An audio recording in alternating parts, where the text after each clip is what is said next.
Hello everyone and welcome back to another instalment of 20-0 Tactics with me, the Loremaster.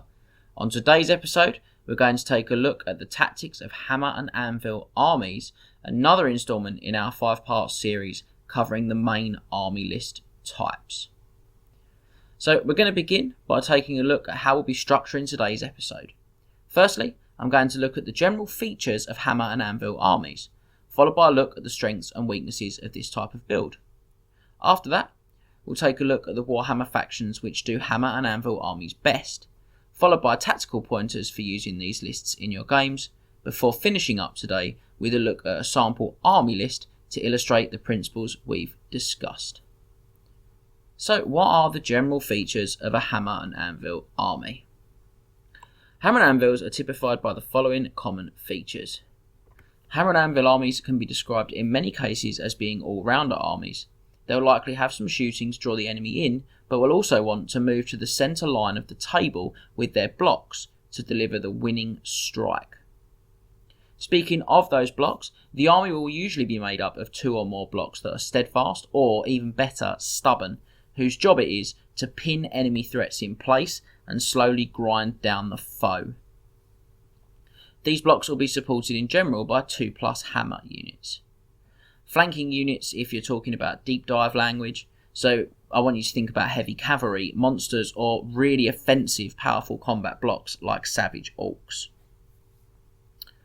And finally, they'll almost always have a battle standard bearer and will likely have more than one spellcaster or support character. These models' main job will be to improve either the survival of the anvils or the output of the blocks, and in some cases, well, they'll do both. So let's move on to take a look at the strengths and weaknesses of Hammer and Anvil armies. Now that we've looked at their main features, this will help us to better understand what makes them strong and also where they might have some issues. So let's start with those strengths. First up, we have redundancy. Having 2+ hammers and 2+ anvils means that it's very hard to break down what your army does. Even if you lose, say, one hammer, the other hammer, along with the grinding power of the blocks and support characters, will often be enough to ensure that you still win the game. Next up, we have flexibility. Due to the combination of tough blocks with numbers and punchy units, Hammer and Anvil armies are generally able to pose a threat to almost anything they face in one form or another, as long as you're thinking really tactically about how you utilise the units in front of you.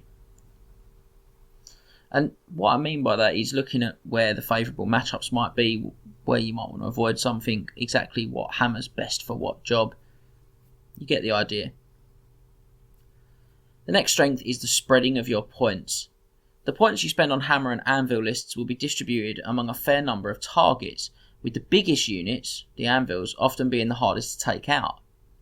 This is fantastic for holding your points on the table in a lot of games, and even better than that, it means that spells like Dwellers Below, Pit of Shades, or Fiery Convocation are much less effective, as a single casting of one of those spells doesn't necessarily hit as many points as in some other lists. Our final strength is synergy. The combinations of spells, support characters, and units working together really makes average units much greater than the sum of their parts in most Hammer and Anvil lists. Now this is something that is even more obvious when you look at some of the armies that excel at using this style of build. Okay, so with the key strengths of Hammer and Anvil army lists established, it's time for us to take a look now at the weaknesses that we need to try to avoid. And I always argue this is the most important part of the video. Much better than understanding your army's strengths is understanding where it will fall short. First up, we have poor hammer positioning.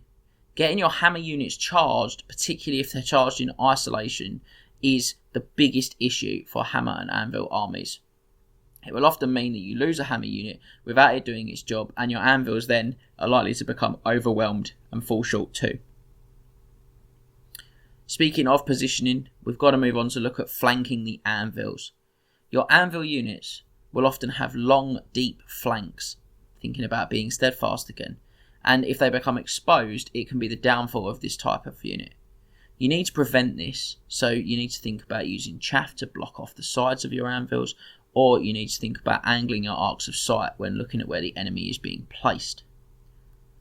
The next weakness is reliance on character support.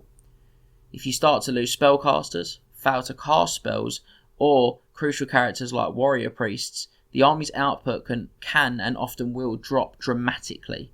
So you need to think about ways to protect those crucial characters. And our final obvious weakness is magical vortexes. Big units sitting on the centre line with those hammers poised to strike often make very attractive vortex targets. Not to mention the fact that this army will want to pack tight in the latter stages of the game to do its kind of game-winning damage. This just adds up to you being a prime target for a devastating magical vortex, which can cripple your army's effectiveness. So, Hammer and Anvil armies are often described as jacks of all trades and masters of none, as they rely on coming together to deliver real quality. I have to say I'm a real big fan of this type of army, and they are ever present and popular at many events. You just have to be really mindful of how important the positioning tactics we discussed can be, whether it's thinking about your characters' positions, your unit flanks, your chaff positions, or your hammers positions. So, with our strengths and weaknesses established, it's time for us to look at which factions excel at Hammer and Anvil armies. Now, a lot of Warhammer armies can build strong Hammer and Anvil lists. However, armies that have access to kind of quite tough, grindy blocks and punchy flanking units are often far and away the best suited for this style.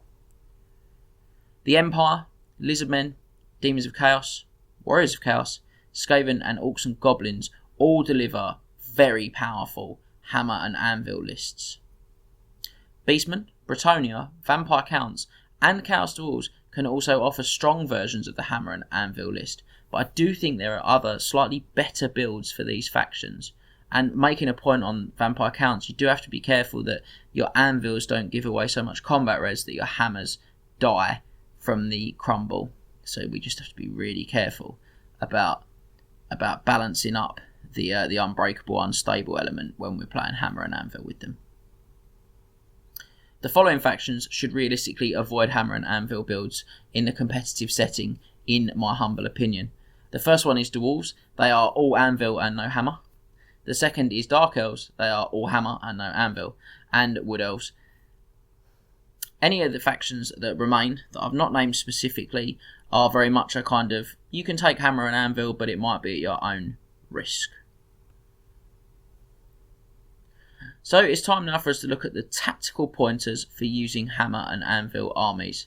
On to my customary trickiest part of the video.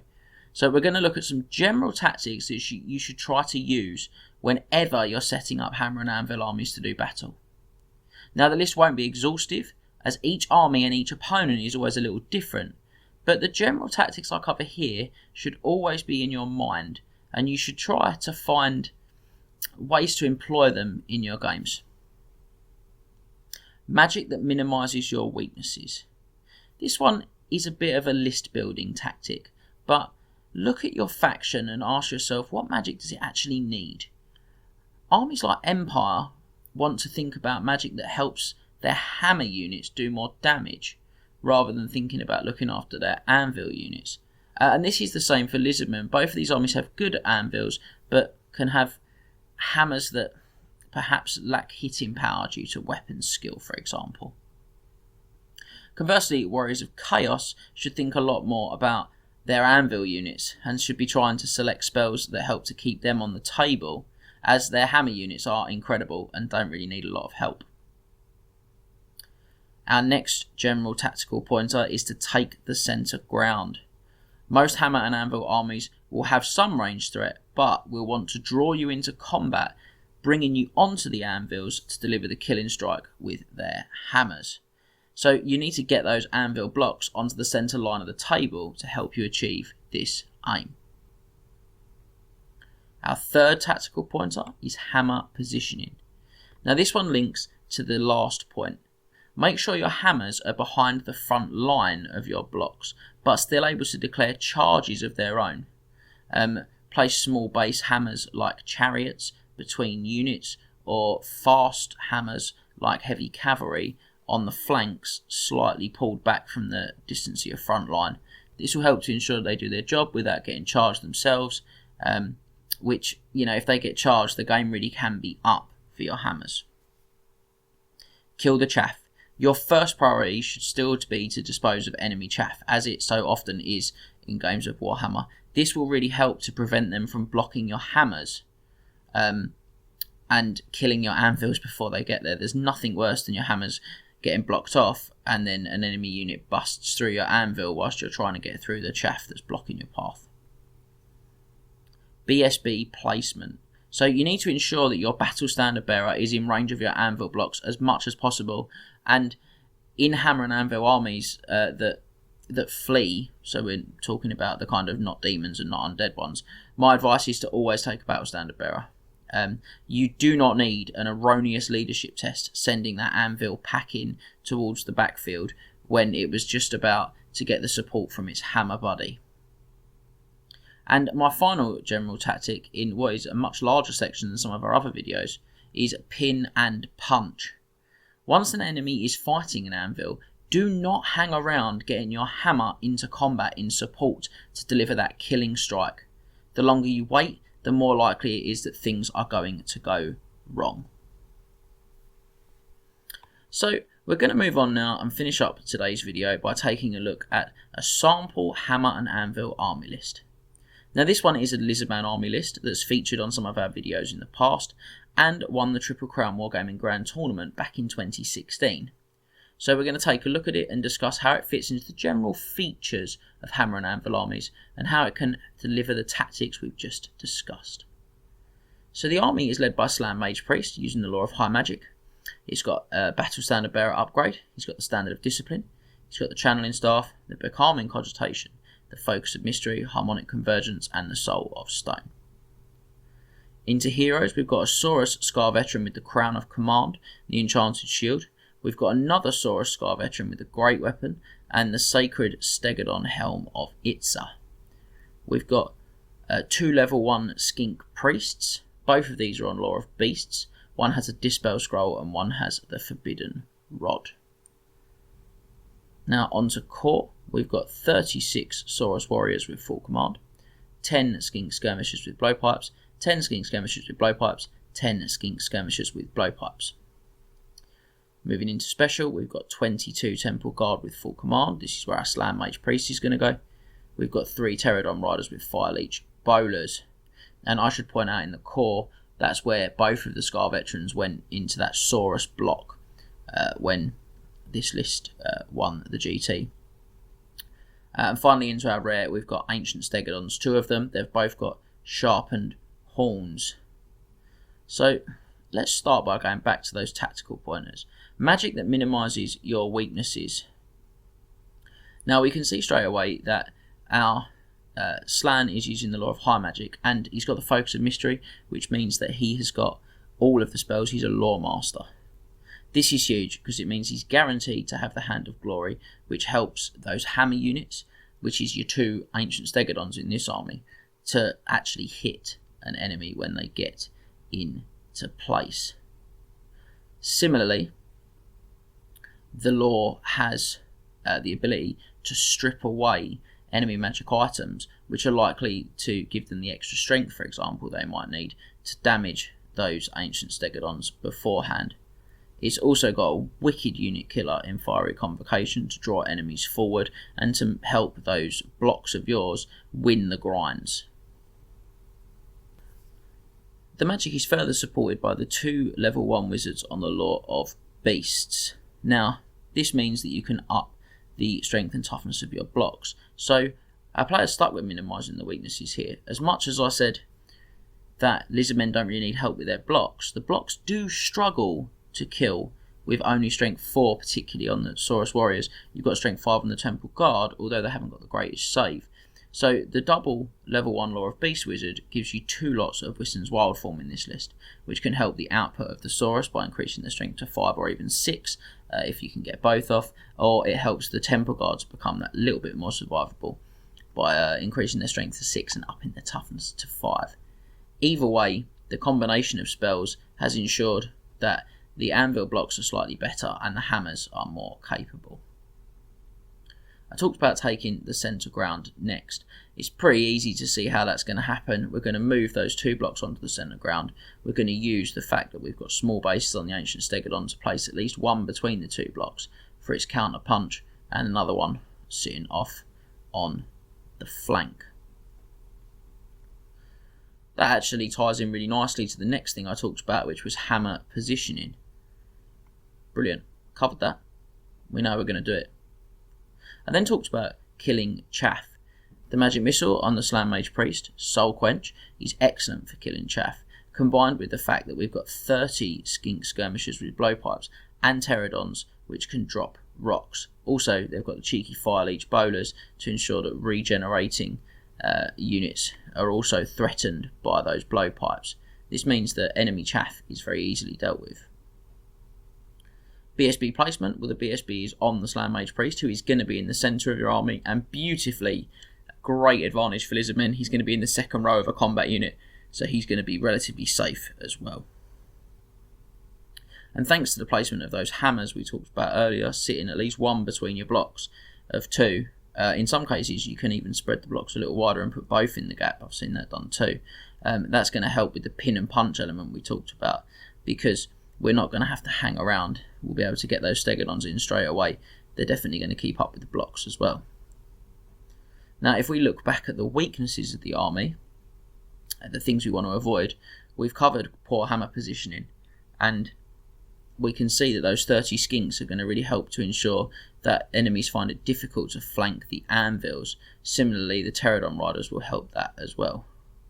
There's not a lot we can do about reliance on character support, other than the fact that we've got Temple Guard that are stubborn, which is great, and we've got a character with the Crown of Command that also, thanks to his enchanted shield and the fact he comes with light armour because he's a Scar veteran and scaly skin, has at the very least a 2+ armour save, and he's very tough as well. So we've done our best on reliance on character support by making the characters hard to kill and ensuring that they're stubborn as well, so they're very difficult to make them run away. In terms of magical vortexes, the magic items on the skinks are going to help out there. We've got the Dispel Scroll to give us a chance. We've also got Becalming Cogitation on the Slam, which lets us reroll the first failed Dispel attempt each turn, helping us to ensure that those vortexes don't go off. The Forbidden Rod, which we haven't talked about too much, will help us to get more magic powers off, which helps us to ensure that we're not going to get let down by our spellcasters as often, if that makes sense. Means that the reliance on character support is good, or is better, because you're not going to lose a spellcaster to failing to cast or not having enough power dice to get spells off as often on that, maybe on that crucial turn. And that's it. So to summarise, Hammer and Anvil armies are dependable and often tricky to break down. They are tactically pretty consistent and will always offer you something. The payoff is that they aren't comprised of the best individual units in terms of kind of quality, and you have to be careful with that positioning. Okay, so that concludes today's episode of 20 Tactics. I hope it's given you some ideas for your next army list. As ever, feel free to get in touch through all of our social media platforms to let us know your thoughts, and head back to the Night of the Realm mustering ground to check out the rest of our exclusive content. Remember to tag your friends and like, subscribe and share. Then head over to triplecrownwargaming.com and become a Knight of the Realm today. What are you doing, mate? You alright? Do it for Warhammer!